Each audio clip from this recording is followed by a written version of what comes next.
audience, pakiusap po. Tahimik muna tayo. Para nakakapag-isip ng maayos ang ating mga candidates. Hindi po mahirap na nandito sila sa unahan, mag-isip ng sagot, sumagot sa harap natin lahat. Ano po? So please lang po, bigyan natin sila ng... Sa palagay ko, nakikita ko sa litrato ito ay nagpapahayag ng pagtitikod at kasiyahan sa natamo at natanggap nilang panalo.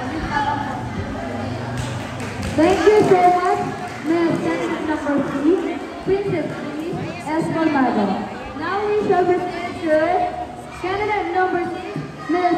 Megan Dial Alcantara.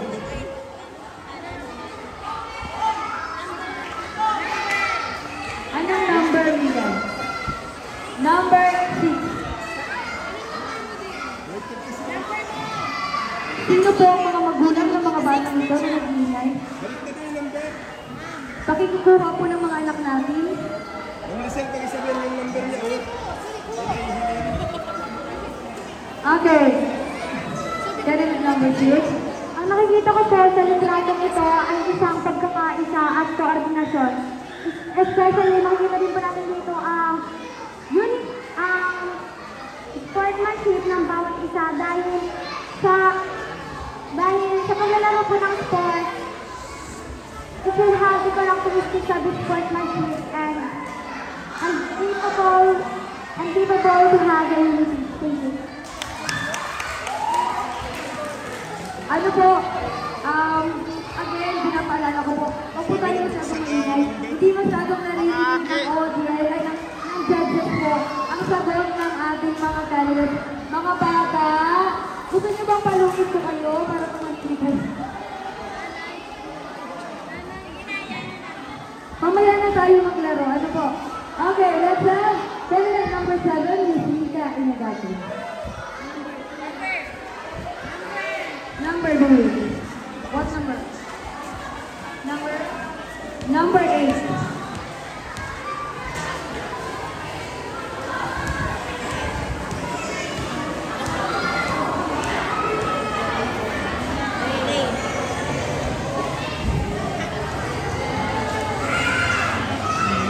Okay, candidate number 8. Hi!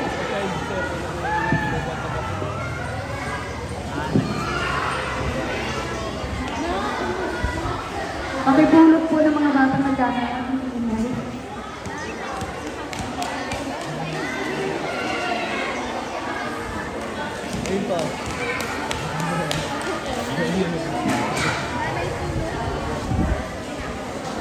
Ang nakikita ko po sa larawan ay may positive energy po. Sunod po, kinakaya po nila kahit gaano kabigat po yung pasan nila sa likod. Yun lang po. At maraming salamat.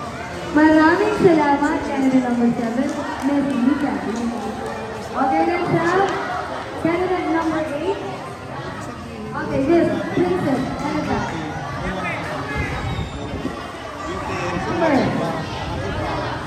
Number 3.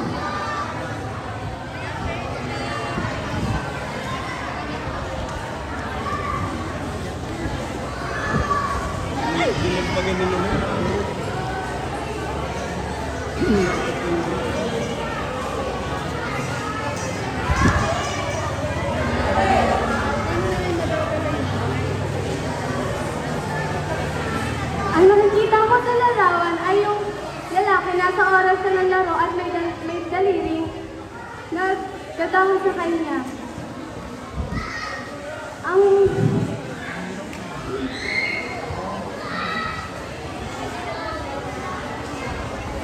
Kahit i-down ka na ng ibang tao, kailangan mo pa rin bumangon. Kailangan mo i-push yung sarili mo. Kailangan mo pagsikapan yung mga dapat pagsikapan.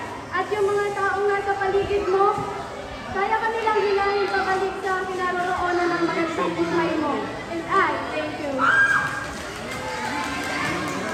Thank you so much, candidate number 8, Ms. Princess Salita.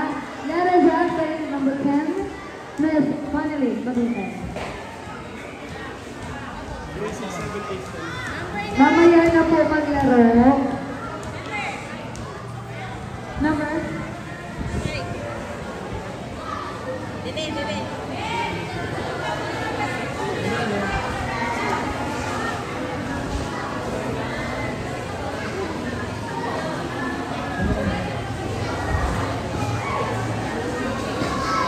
Based on my own analysis, you can see that even once your enemy has been injured, that doesn't mean you're not going to help them, so you can take advantage of what you're playing.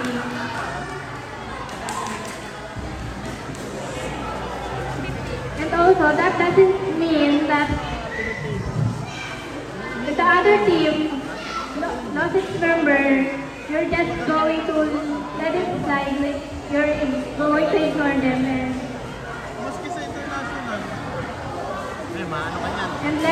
let them suffer, even if you will be able to help them. Thank you. Thank you so much. Candidate number 10, please start with volleyball. Okay, so let us now have the male candidates, starting with candidate number 2, Mr. John Alvin Manero. Okay, number 2.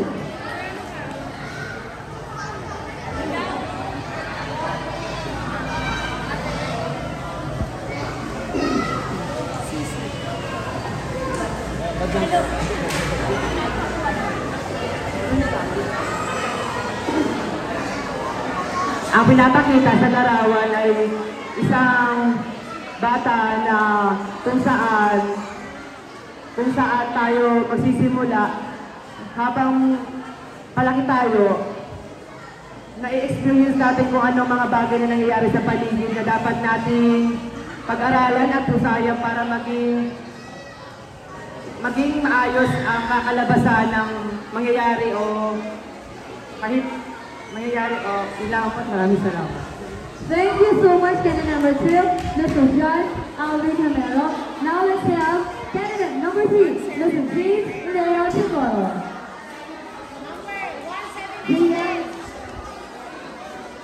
Real number, ano number?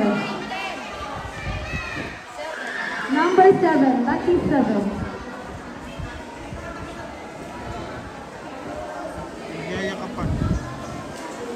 Okay, that's your picture. Roman.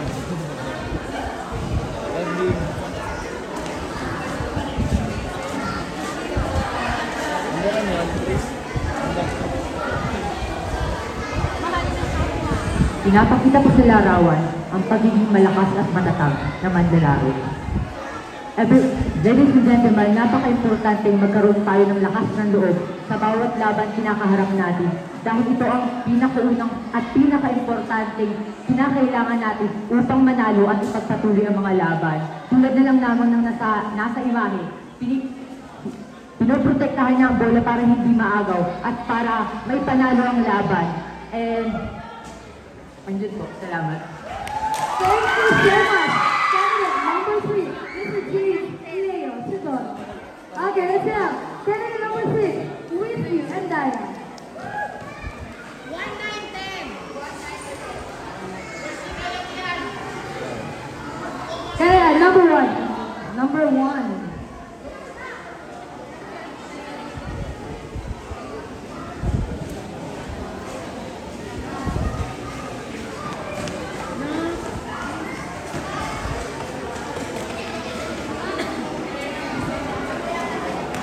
Ito ay isang lalaki na kaya niyang maglaro ng iba't ibang sports at marami siyang abilidad upang magawa ito. Salamat po, maraming salamat. Thank you so much. Number 6, Lucy and Diana. Let us have candidate number 9, Mr. Ian Aros Aguila. 9 or 10? Number 9. 9. 9, di ba? 9. 369. Ang ganda ng picture. Apaka naman natin eh, no? I'll go. Yes, ang mga siya, ang nahihilo po ang ating candidate? Ipinapakita po sa larawan na kahit napakahirap po natin sitwasyon, wag po tayo sumuko. Ano po? Magpakatatag lang po tayo upang makamit po natin ang ating gusto o ang ating goal. At ito po yung ating ma-achieve sa pamamagitan ng sipag at tiyaga at self-confidence. Yun lang po, maraming salamat. Thank you so much! Candidate number 9, Kiel Aro Aguila. Green close na talaga siya. Okay. Wala nang iba. Wala nang iba. Candidate number 10, Juan Arlita Lopez. At number 10 ng picture mo dahil wala naman ang iba. Wala ka ng choice. Hindi yung number 10. Ayan, nahihiluhin na naman po niya ang ating candidate.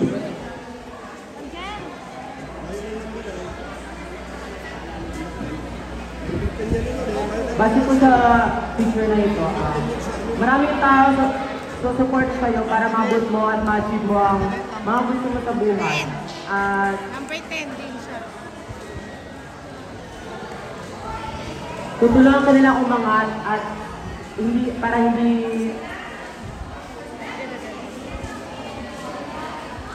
at walang imposible sa pagtutulungan ng bawat isa. Yun lang.